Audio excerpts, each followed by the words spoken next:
What's going on, everybody? This your boy CDS Shorty, and I'm back at a truck stop. Doing what? Educating. I got a whole packet. We talking about broker transparency. Guys, I need you to like, share, and subscribe. I need about 300 likes. Let's get this into the algorithm, all right? Because it's education. Also, you got till January 19th to let the FMCSA know your true feelings about broker transparency, all right? We're going to talk about everything. But what I need you guys to do is, when you're out here, I need you to pay for your fellow trucker's shower. I need you to bring love into your fellow trucker's life. We need love at these truck stops. Pay for the food if you can. You know, do something nice for the fellow truck. We all about giving back, all right? So, in order to understand the trucking industry and where it's at today, we got to go back in time. So guess what? We're going to go back in time and we're going to talk about deregulation. We're going to go back in time from 1935 to 1980. We're going to talk about Jimmy Hoffa and why truckers don't trust unions. We're going to talk about all of that. We're going to talk about the strike that Jimmy Hoffa led in 1960.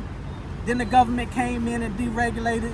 We're going to talk about all that. We're going to talk about big box manufacturers, big box companies. We're going to talk about all that. Also, we're going to talk about broker transparency. Guys, I need you guys to go to Brandon the Freight Broker on YouTube. This is why broker transparency is so very important.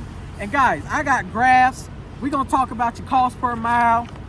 We're going to talk about all of that. But this is why broker transparency is so important. Drop in the comment down below and say, broker transparency is important, CDL Shorty. So guys, check this out. If you knew what the shipper was paying, this will be a game changer. Let me tell you why. Because Brandon the Freight Broker put a video out on his YouTube channel. It's a shady broker video, but I at least applaud him for being transparent. The shipper was paying $3,600. Now, what would you do if the shipper was paying $3,600 to go? I got it right here. Y'all know I do a lot of research. To go 2,282 miles. The weight is 6,368 pounds, and the shipper is paying $3,600. Brandon the Freight Broker said, guess what? He did his research on that lane. This is how I know y'all freight brokers be playing with the money too. He did his research on that lane. He talked to a few carriers, found out what it was going for. It was going for somewhere between $145 and $155. Guess what? He found a carrier that took it for $1.54. $3,600 load, light load, put it on there for $1.54, and the carrier took it for $1.54. Now, the carrier grossed $2,000. Brandon the Freight Broker grossed $1,600 for just making a phone call. He didn't have to do no driving, no nothing. So do y'all think that is fair? That is why broker transparency is very important. You're leaving money on the table. Broker transparency is just a tool. So let's say if you got taken for a ride like that one carrier did. Now, next time you do business with Brandon the Freight Broker, you say, hey, wait a minute, partner. You cheated me on that last load. Now, what I would do is give a flat rate. Once I know it's $3,600, I'm going $2,800. Now that's going to eat into his $1,600 profit, and he's only going to make $800. You feel what I'm saying? That's why broker transparency is very, very, very important. And we all need to continue to fight for it. That's why when trucking became deregulated, the government already knew that it's going to be some outlaw, crazy, Western civilization type stuff going on. That's why they put this in place. It's not illegal for you to ask for it. It is an actual law, okay? Now, deregulation, all right? I got these packets. I'm out at the truck stop teaching. Y'all see, once this truck moves, y'all see I'm at the fuel island. I got a whole box of these in my trunk. I'm gonna go through the fuel island and pass all these out. I need you guys to watch this video to the end, all right? Make sure you like, share, and subscribe. All right, now, the deregulation in the industry in 1980 refers to the Motor Carrier Act, a major piece of legislation in the United States that significantly altered regulation landscape in the freight transportation, particularly for long-haul trucking. Before the act, the truck industry was heavily regulated by the Interstate Commerce Commission, the ICC. Now, what the ICC did was, that was the government. What they did was they had all these trucking companies. It was only a handful of them that, guess what, you could work for. Now, the reason why I asked you guys, and I want you to drop in the comments and tell me if deregulation helped or did it hurt, because guess what? It made it possible for people like me and you to go get a truck and become our own boss, our own trucking company, right? But what happened was it brought in a lot of competition, which drove the rates down.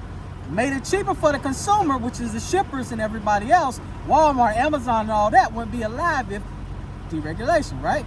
We need to educate ourselves. This is why the industry is the way it is today. You have to go back in time and educate yourself on this. All right? Now, Mike Pikehurst, a former trucker and founder of Overdrive Magazine, was the face and voice for trucker deregulation. President Jimmy Carter, rest in peace, President Carter. All right, he signed it in July 1st of 1980. All right, Jimmy Carter signing the bill, said that he hoped it would stymie excessive and inflationary government restrictions and red tape. The goal was to slash the price of goods by forcing truckers to compete with one another on the price of transportation. Jimmy Hoffa is one of the reasons why truckers don't trust unions. But Jimmy Hoffa did a good thing though as well. But see, the thing that messed him up is he was greedy and he was corrupt. All right? But guess what? He put on the very first ever trucker strike in 1960s. Then that's when the government came in and deregulated. They came in and took it over. All right?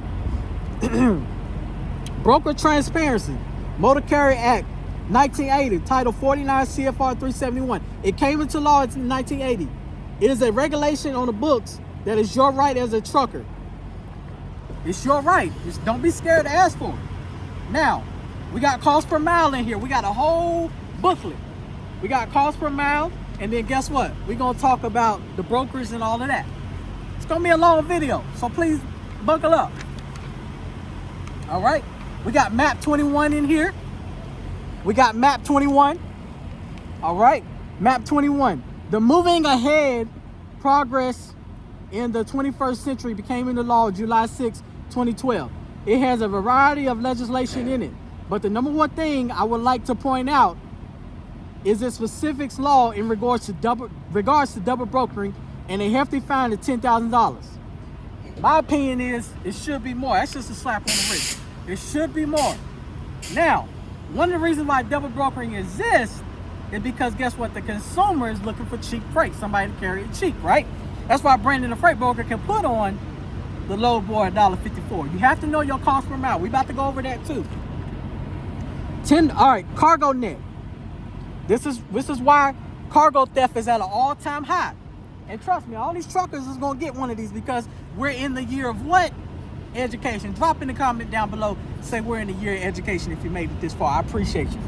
Cargo net report recorded 776 cargo theft events in Q3 of 2024, marking a 14% increase compared to the same period in 2023, which itself was 59% greater than the Q3 2022. According to CargoNet, the total value of stolen goods in the third quarter was 39.4 million, up from 31.2 million a year ago. Now, let's talk about that. We got all these different regulations, vetting tools.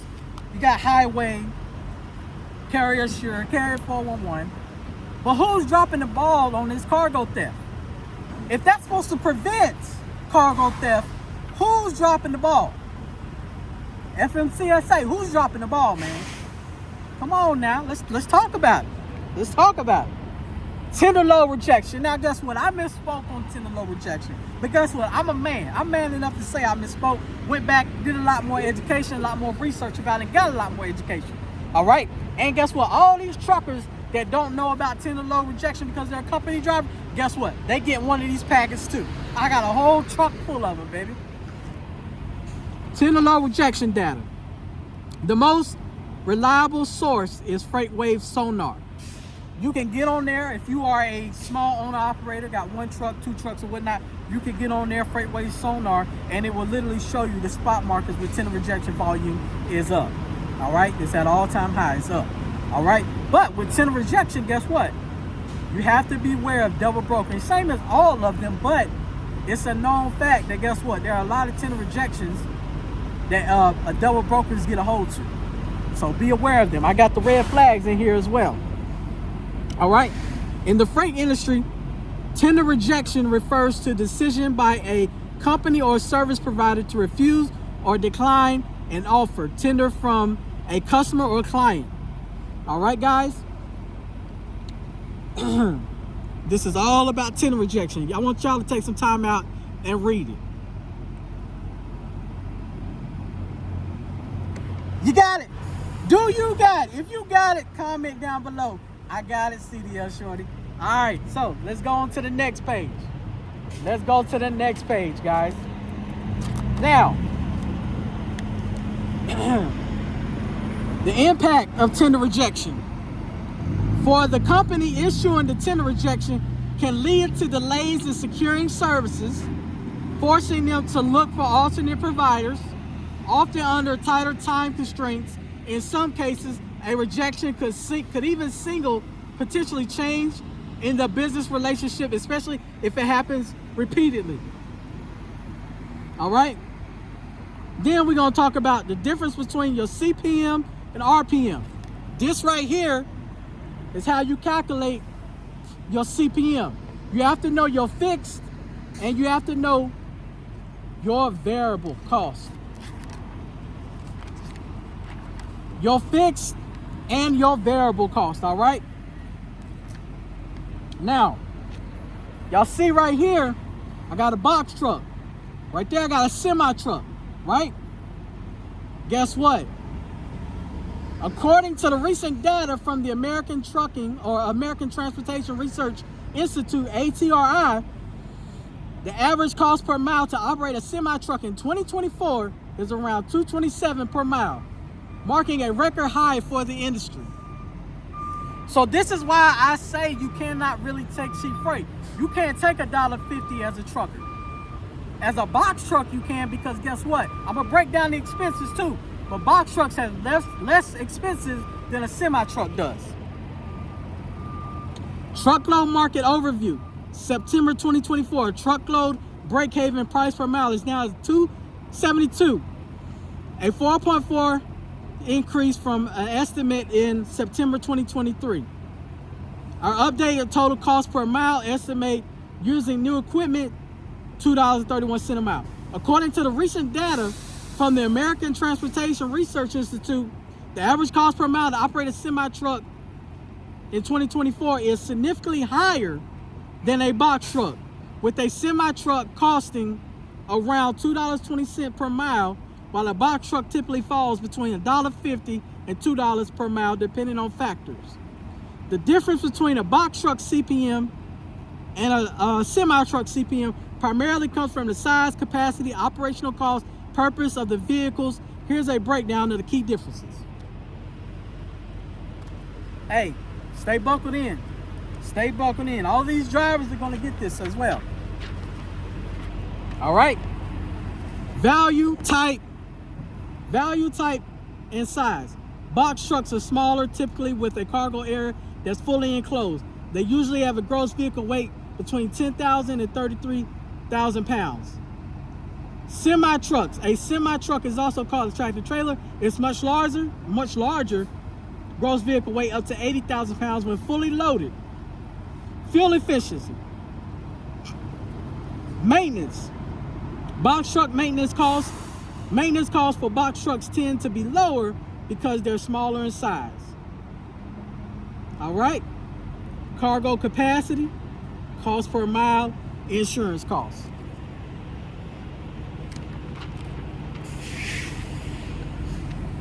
Driver requirements, conclusion, and then right here, oil wick. How many of y'all have heard of oil wick?